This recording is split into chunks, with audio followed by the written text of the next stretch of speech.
सब का जो स्वरूप है वो परम धाम ब्रह्म ही है। कोई परम धाम ब्रह्म से अलग नहीं हुआ। बर्फ किसमें स्थित रहेगा? अपने परम धाम में। मटका किसमें स्थित रहेगा? अपने परम धाम में। तो जीव किसमें स्थित रहेगा? अपने परम धाम। तो जीव का परम धाम क्या है? परमात्मा। परम धाम परमात्मा से कोई जीव ऐसा अब किनको अनुभव हो रहा है? जनक जी को अपने गुरु की कृपा से अपने प्रति ऐसा बोध जगा। इसलिए मैं ही एकमात्र सत्य हूँ, मुझसे भिन्न कुछ नहीं। तब मेरे लिए कुछ पाना अथवा कुछ छोड़ना किंचित भी कर्तव्य नहीं है। लेकिन आपकी भूल क्या हो जाती है? इस देह को मैं करके मान लेते हैं, इसलिए वो आप ये विषय को ग्रहण नहीं कर पाते हैं।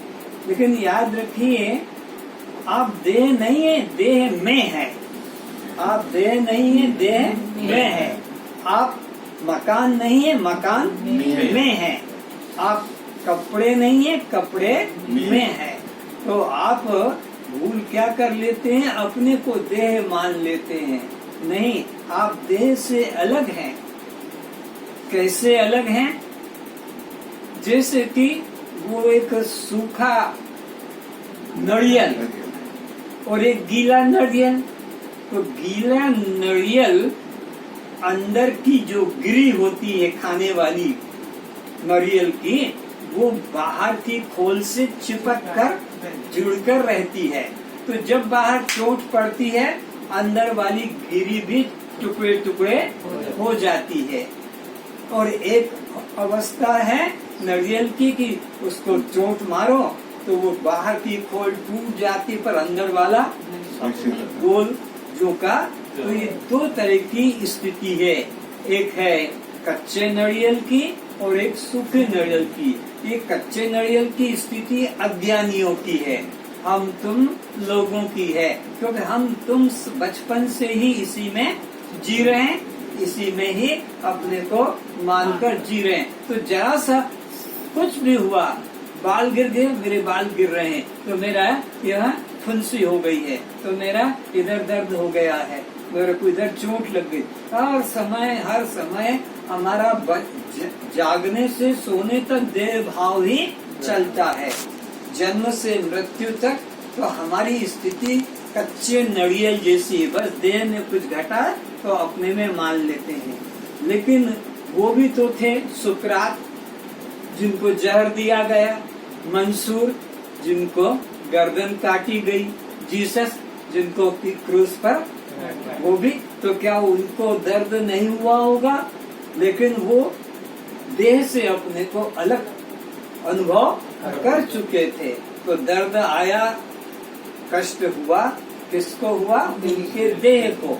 लेकिन उन्होंने अपने को देह से अलग किया। अभी हमने क्या किया?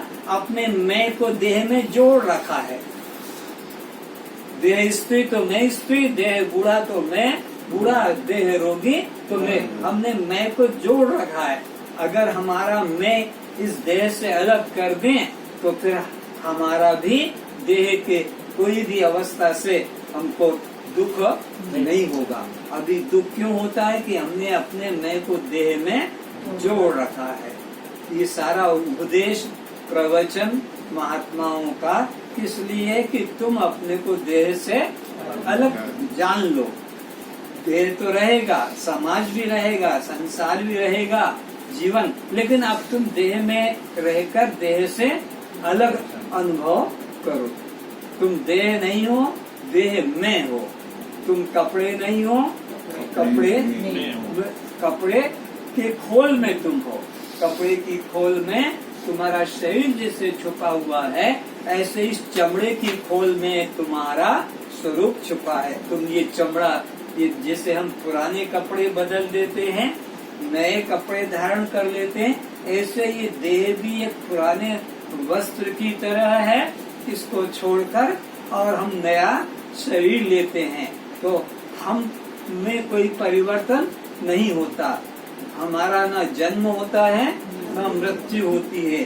जन्म भी इसी कपड़ा शरीर का और मृत्यु भी इसी कपड़े शरीर की। हम इस कपड़े शरीर से बिल्कुल अलग है। हमारी कभी कभी मृत्यु हुई नहीं और हमारा कभी जन्म हुआ भी नहीं। आज तक हमारा कभी न मृत्यु हुई न जन्म हुआ। हम तो सदा सदा से हैं, बस कपड़े बदलते चले आ रहे हैं।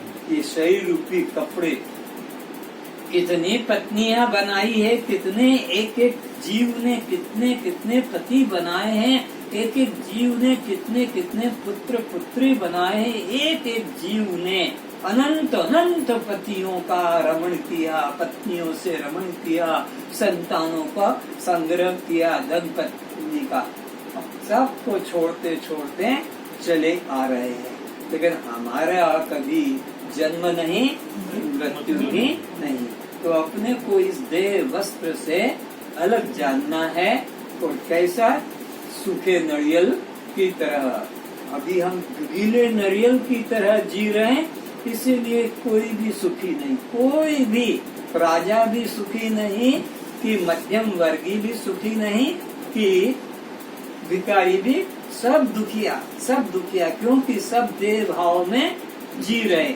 एक व्यक्ति को सारे विश्व का भोग दे दे, एक ही व्यक्ति को, आँख का, कान का, नाक का, त्वचा का, तब भी ये कभी शांत पूरे पृथ्वी का सुख दे दे।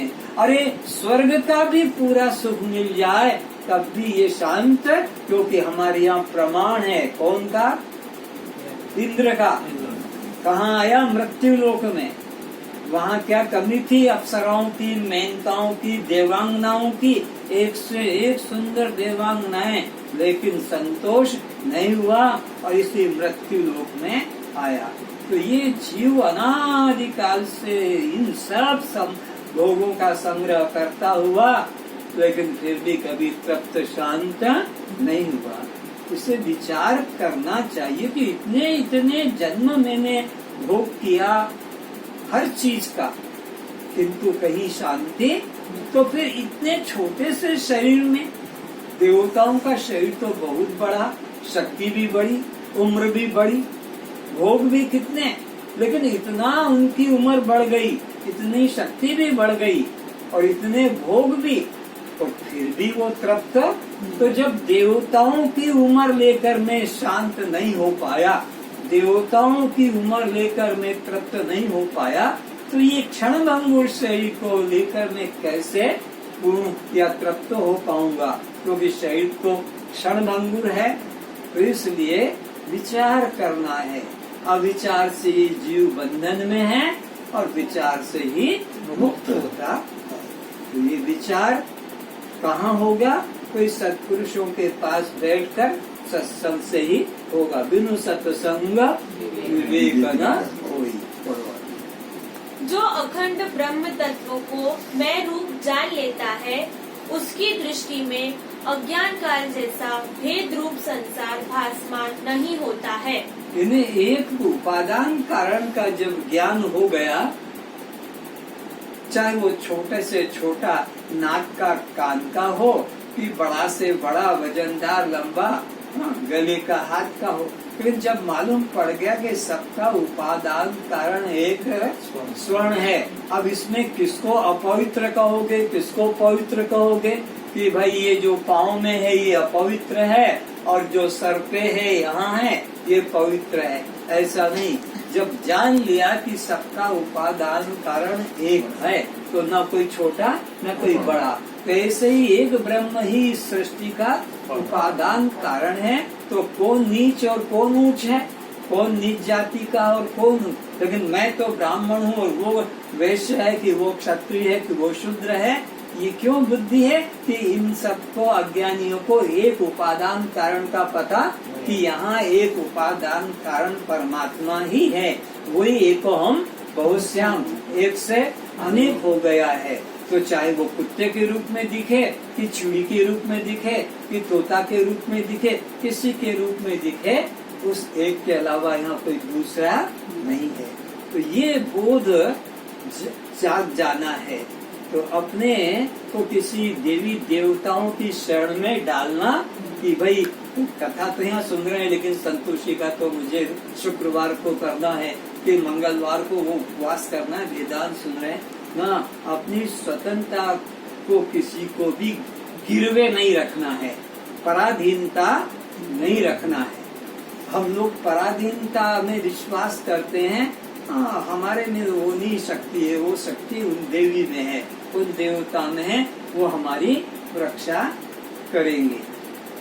एक छोटी सी घटना है